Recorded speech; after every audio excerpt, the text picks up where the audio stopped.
Pour la première fois en décennies, la population de la Chine a diminué. Ce changement démographique aura des conséquences massives, non seulement pour la Chine, mais aussi mondialement.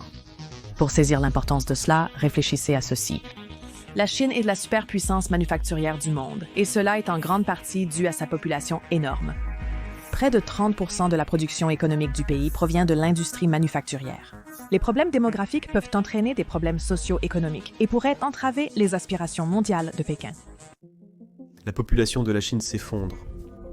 Elle a diminué pendant 3 années consécutives, chutant de 1,39 million rien que l'année dernière.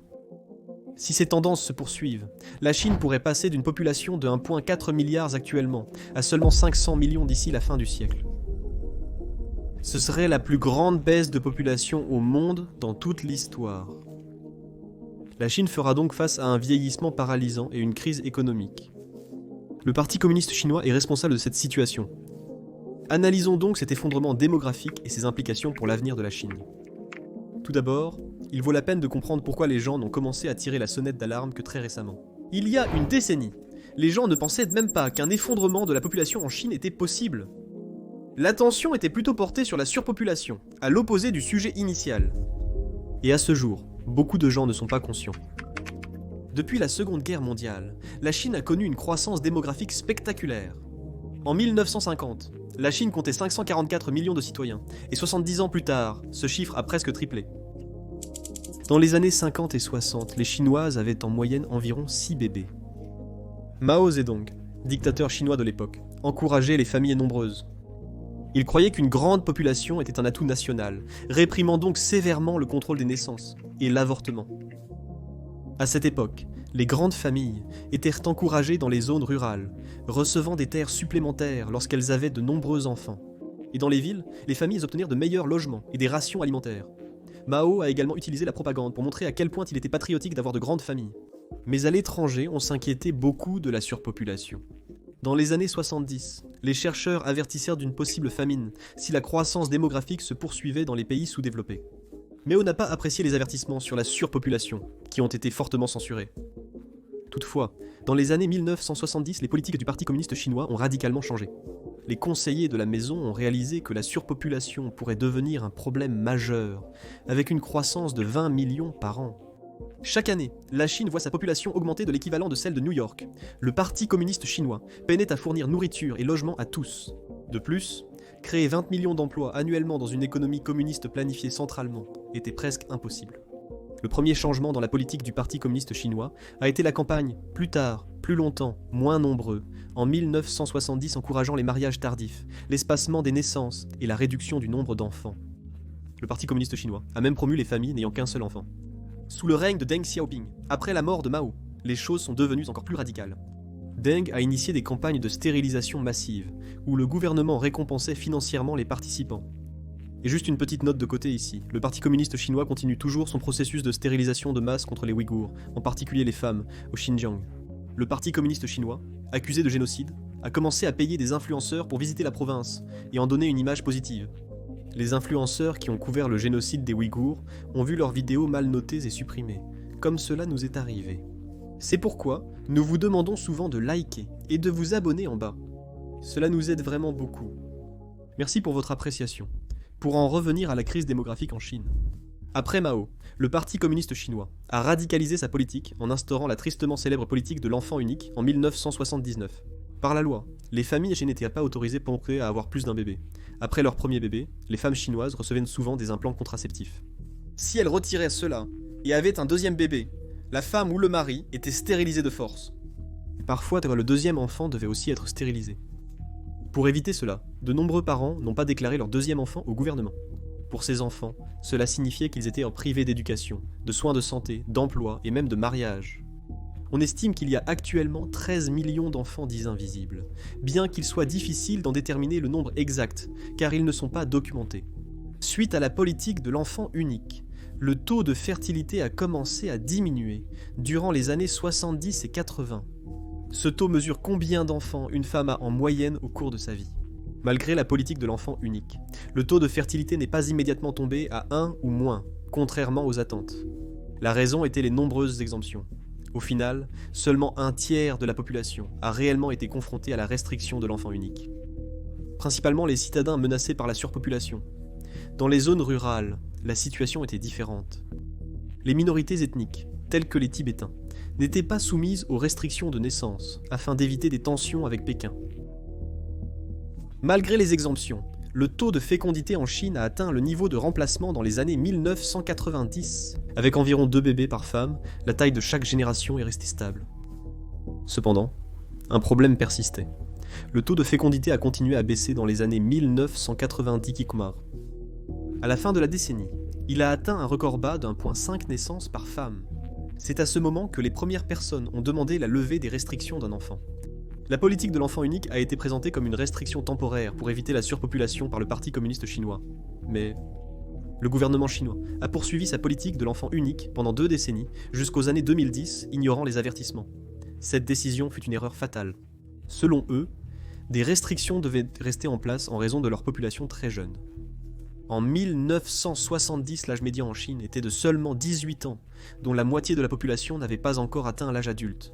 Ce groupe massif de jeunes gens a vieilli, et en 2025, l'âge médian est désormais de 40 ans. Pendant des décennies, le vieillissement a entraîné une croissance démographique d'environ 10 millions de citoyens par an. La population a atteint son pic en 2021, mettant une pression importante sur l'approvisionnement alimentaire et le logement, malgré des taux de natalité bas. Selon le Parti communiste chinois, le faible taux de natalité n'était pas considéré comme un problème. Ils se moquèrent d'une légère baisse démographique sur le long terme, affirmant que cela augmenterait les ressources par citoyen.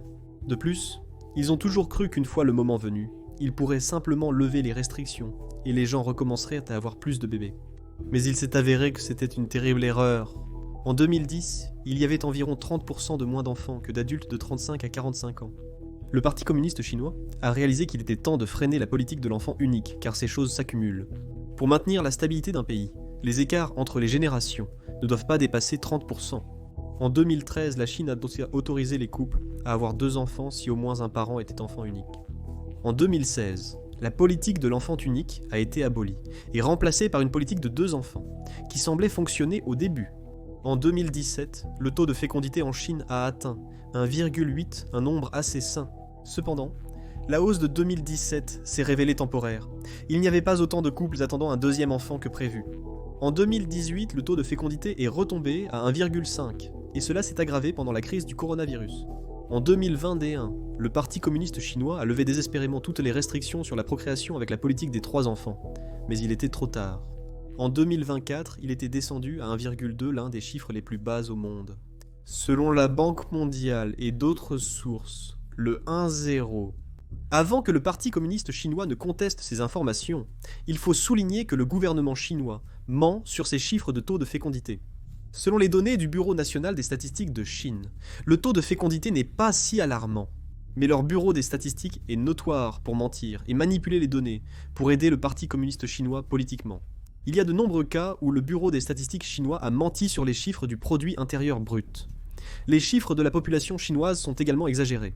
La Chine pourrait avoir 100 millions d'habitants de moins que le 1,4 milliard annoncé. La population chinoise, déjà inférieure aux chiffres officiels, est vouée à s'effondrer avec seulement 1,2 naissances par femme en moyenne. Rétrospectivement, le Parti communiste chinois a clairement commis une erreur majeure en ne mettant pas fin à la politique de l'enfant unique dans les années 1990 là. C'est un exemple parmi d'autres de dérapage lorsque le contrôle de l'État devient excessif. En somme, la Chine fera face en premier à un déclin démographique drastique. Le calcul est simple. Avec un 1,2, chaque nouvelle génération devient environ 40% plus petite. Si cela ne s'améliore pas, c'est une spirale descendante, passant de 40% à 16% et de 16% à 6,4%. En somme, la Chine pourrait perdre des centaines de millions d'habitants. Certaines personnes disent que la Chine n'aura plus que 500 millions de personnes en 2100, ce qui représenterait une baisse de plus de 60% en 75 ans. Mais il est presque impossible de prédire quoi que ce soit à si long terme. Si nous nous concentrons sur le court terme, il y aura déjà d'énormes problèmes. En 2030, la pyramide des âges de la Chine aura cette forme. Il y aura plus de personnes de 80 ans que de nouveau-nés, et 3 fois plus de millénials. Pour être honnête, il n'y a jamais eu une situation comme celle-ci, où une population entre dans un déclin aussi rapide, sans des choses comme la guerre, la maladie ou la famine. Et cet effondrement va définir la Chine pour les prochaines décennies, avec des conséquences massives. Cela pourrait entraîner l'effondrement des retraites, l'explosion de la dette publique et une stagnation économique. Géopolitiquement, cela pourrait expliquer pourquoi la Chine ne deviendrait jamais la première puissance mondiale. Le résultat le plus évident d'un effondrement démographique est une pénurie de main-d'œuvre. La Chine est réputée pour sa fabrication, qui requiert une main-d'œuvre abondante. Cependant, la pénurie de main-d'œuvre menace l'industrie la plus précieuse de la Chine, affectant déjà ses entreprises manufacturières. Un rapport d'il y a quelques années indiquait que 80% des fabricants chinois n'avaient pas assez d'employés, avec des pénuries allant de 10 à 30%. Cela les oblige à se délocaliser vers d'autres pays comme le Vietnam, l'Inde ou le Mexique, où il y a plus de main-d'œuvre pour des salaires plus bas. Historiquement, les entreprises manufacturières chinoises profitaient d'un afflux continu de nouveaux travailleurs ruraux. Mais la Chine manque de ces migrants internes. Le travailleur migrant rural moyen vivant en ville a maintenant 43 ans, et la campagne se vide. Le résultat est que la part de l'industrie manufacturière dans l'économie chinoise s'effondre. Elle représente toujours environ un quart du produit intérieur brut de la Chine. Il y a donc encore beaucoup de marge pour tomber. Le reste de l'économie ressentira également les effets. Ce graphique montre la population active chinoise, soit les personnes de 15 à 64 ans, ce qui permet de comprendre la situation. La population devrait chuter de façon spectaculaire dès 2028, d'abord de 5 millions par an, puis de plus de 10 millions par an dans les années 2040. Elle va passer de plus d'1 milliard actuellement à environ 700 millions d'ici 2050. D'ici la fin du siècle, elle pourrait chuter à environ 200 millions de dollars, mais ce ne sont que des estimations. Cela dresse un tableau très sombre pour les marchés de consommation de la Chine et ses entreprises. Les adultes d'âge moyen dépensant bien plus que les enfants ou retraités sont l'épine dorsale de la consommation. Quand ça commence à chuter, les industries nationales vont énormément souffrir. De nombreux secteurs en Chine, dont le logement, le commerce de détail et l'automobile, subiront une pression à la baisse pendant des décennies. Il y a aussi beaucoup moins de main-d'œuvre disponible. Cela pourrait nuire à la production, mais pourrait être compensé par la croissance de la productivité grâce à l'intelligence artificielle et la robotique, permettant aux individus de produire et consommer davantage. Mais si vous additionnez 1 et 2, vous avez toujours une stagnation économique. Surtout si vous comparez la Chine à d'autres nations, ce que nous faisons tout le temps. Les États-Unis surpasseront probablement la Chine en termes de produits intérieurs bruts grâce à des gains de productivité similaires, mais sans déclin de la population active. Actuellement, les États-Unis comptent plus d'1 milliard de personnes en moins que la Chine, et malgré cet inconvénient, ils sont plus riches. Et tout au long du siècle, l'écart de population va se réduire. Cela a théoriquement donné aux États-Unis une avance encore plus grande, ce qui est l'une des principales raisons pour lesquelles ils sont maintenant confrontés à une Chine en déclin. Une prévision montre que le produit intérieur brut de la Chine en pourcentage de celui des États-Unis culminera en 2030 avant de décliner lentement. De plus, dans ce scénario, la Chine ne surpasse jamais les États-Unis. Cela s'applique aussi au domaine militaire. Si la Chine accuse un retard économique et manque de main-d'œuvre, la donne est bouleversée. Nous savons tous que la Chine envisage de prendre Taïwan et d'étendre son influence en mer de Chine méridionale. La principale raison pour laquelle elle ne l'a pas encore fait est que les États-Unis ont toujours une avance militaire sur la Chine. C'est la raison pour laquelle la Chine a accéléré son accumulation militaire récemment, bâtissant la plus grande marine et formant la plus grande armée permanente du monde. Mais les experts soulignent que l'armée chinoise pourrait atteindre son apogée dans les années 2030. La croissance économique soutenant le budget de la défense pourrait diminuer, tout comme la main-d'œuvre de la Chine. Vous pourriez conclure que le Parti communiste chinois voudra sécuriser Taïwan et la mer de Chine méridionale dans les 10 ans, en raison de la fenêtre démographique d'opportunité pour les conflits expansionnistes de la Chine. Nous devrons attendre pour vérifier, mais il est probable que la Chine ne fasse rien de plus avant 10 ans, devant se concentrer sur ses problèmes intérieurs. La population chinoise vieillit rapidement, menant à un effondrement inquiétant du système de retraite dès 2035. Un chiffre clé du vieillissement est le ratio entre les personnes à charge et celles en âge de travailler. Cela semble compliqué, mais c'est en fait assez simple. En gros, les personnes à charge sont les personnes qui ne peuvent pas travailler, donc les enfants et les retraités. Les individus en âge de travailler sont aptes à l'emploi. En 2020, il y avait 44 personnes à charge pour 100 individus en âge de travailler en Chine. C'est moins que les États-Unis et la plupart de l'Europe qui ont plus de 50 personnes à charge par adulte en âge de travailler. Mais en 2050, le ratio en Chine montera à 73 personnes à charge pour chaque 100 adultes en âge de travailler. Le nombre de retraités passera de 300 millions actuellement à environ 400 millions dans une décennie, ce qui est plus que la population des États-Unis et du Royaume-Uni combinés. C'est un désastre pour le gouvernement, car il n'y aura pas assez d'argent pour payer la retraite de tous ces travailleurs chinois. Le système de retraite en Chine a 2 piliers, dont un système de répartition géré par l'État. Les cotisations des actifs servent à payer les pensions des retraités actuels, comme pour la sécurité sociale américaine. Par exemple, l'État prend 1 000 $ à 100 travailleurs et l'utilise pour payer 2 000 $ à 50 retraités. Plus tard, quand les travailleurs prennent leur retraite, ils sont censés recevoir l'argent de la génération suivante de travailleurs. Mais si cette génération est trop petite, c'est problématique. Si 1 000 $ de 100 travailleurs sont censés payer pour 75 retraités, ces retraités ne reçoivent alors soudainement que 1 300 $, et ils vont être assez en colère parce qu'ils étaient censés obtenir 2 000 $. Le problème va se produire à une échelle massive de centaines de millions de personnes, qui dépendent toutes des pensions pour leur subsistance.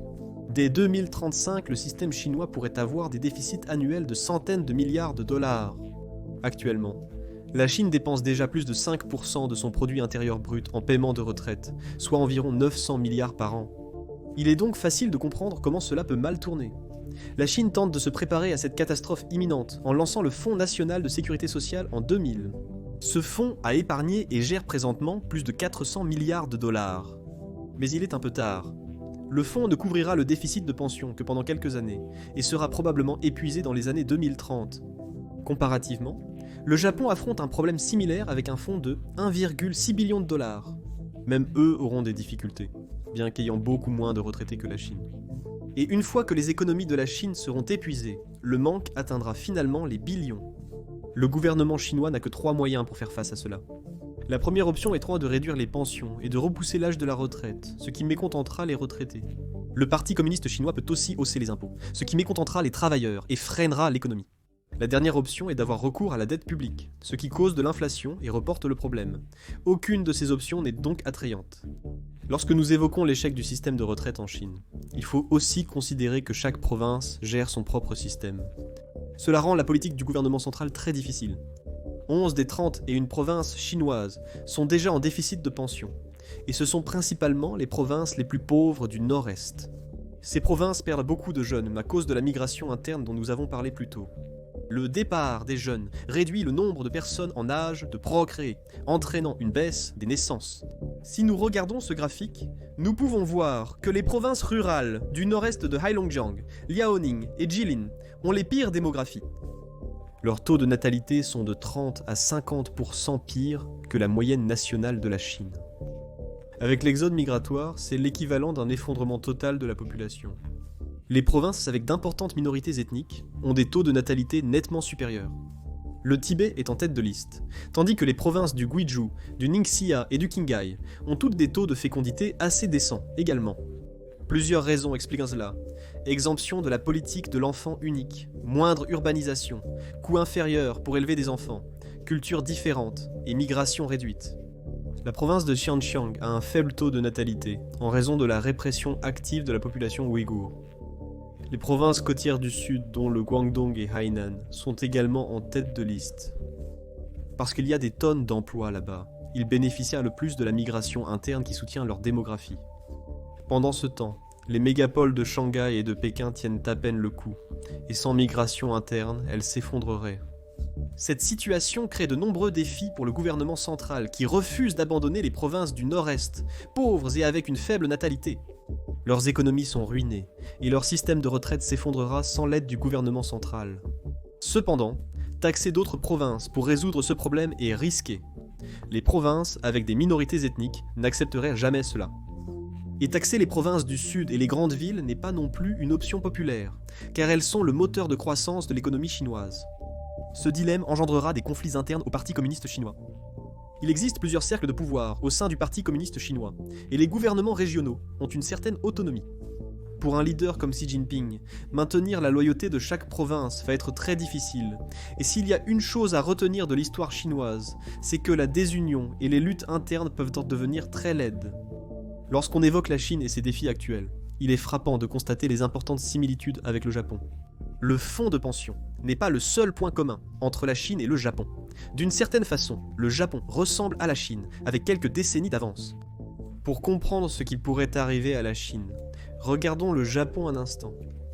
Le taux de fécondité du Japon est passé sous 2 naissances par femme dans les années 60 et continue de baisser depuis. Le taux de fécondité actuel est de 1,4, légèrement supérieur à celui de la Chine, mais faible depuis des décennies. L'effet de composition a eu son impact, visible dans cette pyramide des âges. Aujourd'hui, l'échec économique du Japon est le plus frappant. Après la crise économique des années 90, le Japon n'a connu aucune croissance du produit intérieur brut par habitant. La période des années 1990 à nos jours est nommée les décennies perdues du Japon. Malgré les gains significatifs d'autres pays, le produit intérieur brut nominal est passé de 5,5 trillions en 1995 à 4,2 trillions actuellement. Le plus tragique est que le Japon était victorieux dans les années 60, 70 et 80. Le pays avait connu une croissance à 2 chiffres grâce à des industries prospères. Il peut paraître étrange aujourd'hui, mais beaucoup pensaient autrefois que le Japon surpasserait un jour les États-Unis en termes de produit intérieur brut. Pendant ce temps, les analystes des affaires étrangères avertissèrent d'une menace géopolitique croissante du Japon et d'une guerre imminente. À la fin des années 1980, les Américains craignaient presque autant le Japon que l'Empire soviétique déclinant. Pour quelqu'un vivant aujourd'hui, cette histoire semble étonnamment familière.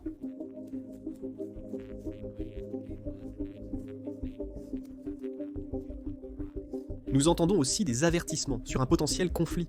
Mais avec le Japon, la guerre et la prise de contrôle économique ne se sont jamais produites. Et il en pourrait être de même pour la Chine.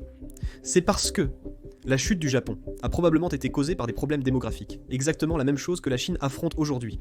Initialement, certains affirmèrent que le Japon souffrait d'une mauvaise politique du gouvernement ou de la banque centrale. Au milieu des années 90, l'éclatement d'une bulle d'actifs au Japon a provoqué une crise économique. Malgré les efforts du gouvernement et de la banque centrale, l'économie ne s'est pas redressée depuis 3 décennies. Un consensus croissant considère le vieillissement et les faibles taux de natalité comme le problème central sous-jacent.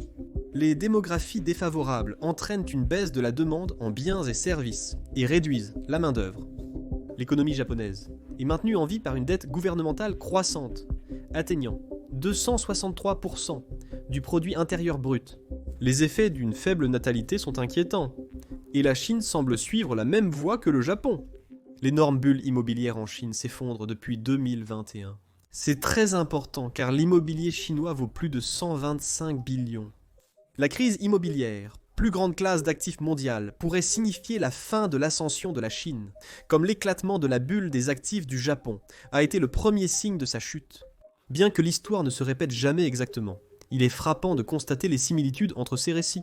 L'histoire du Japon illustre la difficulté de lutter contre les faibles taux de fertilité. Malgré toutes sortes de politiques pour les améliorer, le taux de fertilité du Japon a continué de baisser. C'est parce que les causes des faibles taux de natalité sont incroyablement compliquées. Pour saisir l'ampleur du problème en Chine, il est essentiel d'analyser ses causes profondes. Le point le plus crucial à considérer est l'urbanisation galopante. La Chine a probablement connu l'urbanisation la plus rapide de l'histoire humaine, commençant dans les années 80.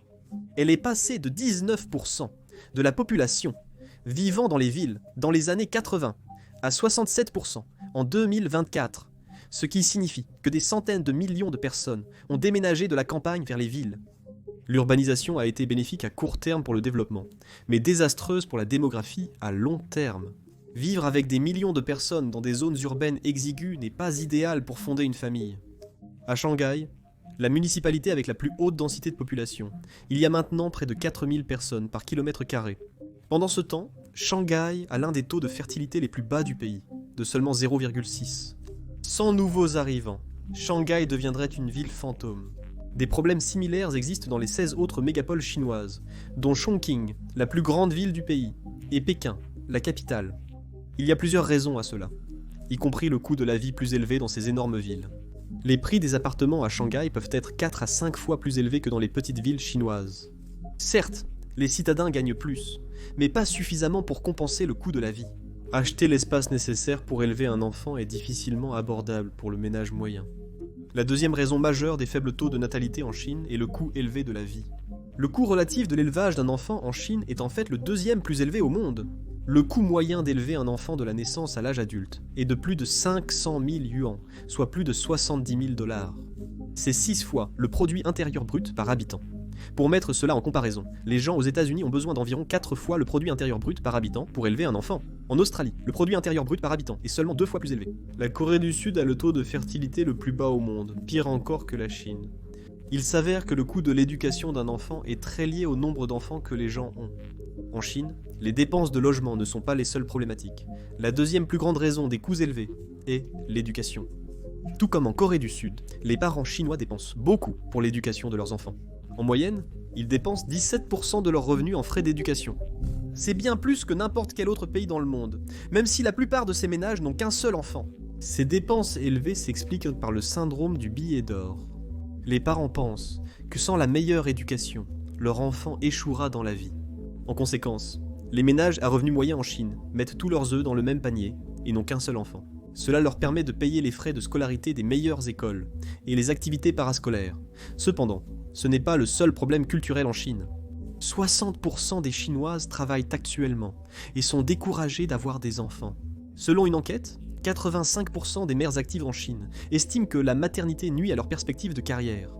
Par conséquent, de nombreuses Chinoises optent pour moins d'enfants, voire aucun, tandis que les taux de mariage dégringolent à une vitesse vertigineuse.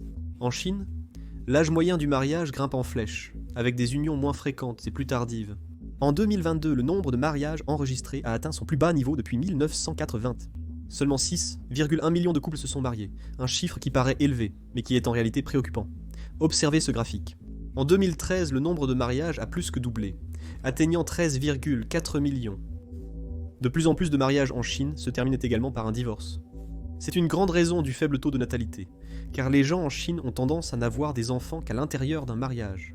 Seulement 9% des bébés chinois naissent hors mariage, contre 40% aux États-Unis. Il existe plusieurs raisons expliquant ces taux de mariage plus bas. En Chine, la norme culturelle est que les gens ont besoin d'un revenu supérieur à la moyenne pour se marier et avoir des enfants. Mais beaucoup de jeunes Chinois en ont assez du paysage hyper compétitif. Le taux de chômage des jeunes est élevé, et beaucoup obtiennent des emplois pour lesquels ils sont surqualifiés. Les personnes qui réussissent professionnellement ont souvent du mal à concilier mariage et éducation des enfants. Les employés des entreprises chinoises compétitives travaillent en moyenne 49 heures par semaine. 85% d'entre eux déclarent devoir faire des heures sup. Dans la culture du travail chinoise, partir avant son patron et ses collègues est vu comme irrespectueux et paresseux. Malgré son illégalité, de nombreux employés chinois de la technologie et de la finance travaillent selon un horaire de 9-9-6. Ils doivent travailler de 9h à 21h, 6 jours par semaine, pour un total de 72 heures. Mais les pires endroits doivent être les emplois manufacturiers. À l'usine Foxconn, où de nombreux produits Apple sont fabriqués, les employés doivent parfois travailler des quarts de 12 heures, ce qui est clairement lié à la crise du faible taux de natalité. Les personnes surmenées n'ont pas le temps de fonder une famille. Il existe un autre problème en Chine que peu d'autres pays ont. Il y a une pénurie massive de femmes, un problème qui a commencé au début de la politique de l'enfant unique. Les parents chinois préféraient un garçon à une fille, car la lignée familiale se transmet par les hommes. On s'attendait aussi à ce que les garçons gagnent plus pour subvenir aux besoins de leurs parents plus tard. À partir des années 80, les parents ont commencé à avoir des avortements sélectifs, en fonction du sexe du bébé. Certains rapports indiquaient qu'il naissait 120 garçons pour chaque 100 filles. Actuellement, il y a environ 30 millions d'hommes de plus que de femmes en Chine.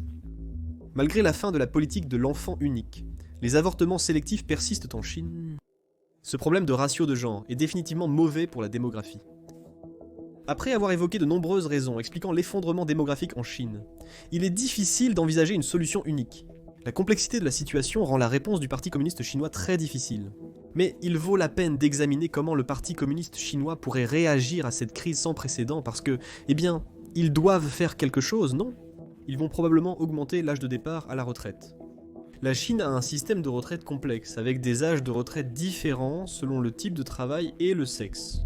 L'âge de la retraite est généralement de 60 ans pour les hommes et de 55 ans pour les femmes. C'est généreux, comparé à d'autres pays, mais pas durable vu le vieillissement actuel de la population.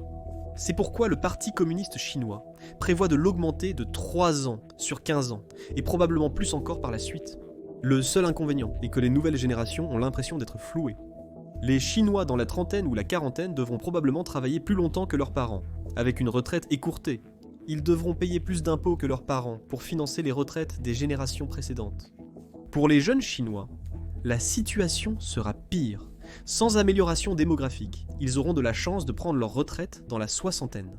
Le Parti communiste chinois doit donc résoudre ce problème pour éviter l'effondrement total du pays. Les problèmes démographiques peuvent être résolus par l'immigration, des taux de fécondité plus élevés, ou une combinaison des deux. Un afflux de jeunes étrangers peut généralement stabiliser une population, contrairement aux États-Unis ou à divers pays européens. la Chine ne peut pas compter sur l'immigration pour résoudre ses problèmes de vieillissement et de déclin démographique. Pour un pays d'1,4 milliard d'habitants, il est ardu de trouver un nombre significatif d'immigrants qualifiés et talentueux à l'étranger. La Chine devrait importer l'équivalent de pays entiers, à une époque où de plus en plus de populations sont en déclin. Et en plus de cela, la Chine n'est pas l'endroit le plus attrayant pour les migrants.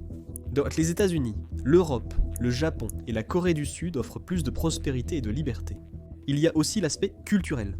La population chinoise est très conservatrice socialement, ce qui signifie que les étrangers et les autres cultures ne sont pas vraiment les bienvenus. Le Parti communiste chinois pourrait éventuellement imposer l'immigration, mais il n'y a actuellement aucun signe de cela.